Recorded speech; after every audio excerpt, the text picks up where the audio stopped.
So if you're someone who has been living under a rock for September of 2025, I want to give you 3 quick things that are important that happened in the financial world this month that are going to affect you on a practical level. The first and probably the most popular that you heard of is the Federal Reserve cut the interest rate by 25 basis points, so 25% of 1% this month.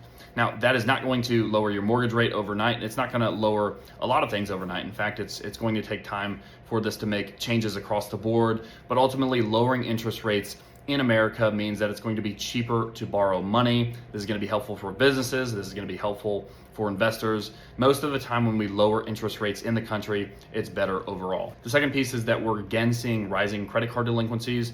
This could be potentially signaling some economic distress.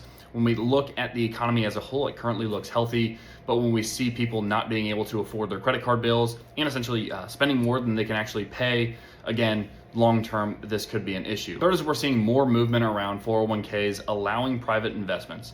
This is something massive that has taken place in the last few months, but essentially President Trump has signed into effect a move that's going to allow, probably in 2026, for your 401k at work to now allow cryptocurrency, private equity, real estate, private investments that normally are only reserved for a self-directed IRA, for a non-retirement account, for a brokerage account, now allowed within your 401k. So you need to be very mindful of this before you ever think about investing in a fund with your 401k that has private investments. But those are 3 of the biggest headlines for this month.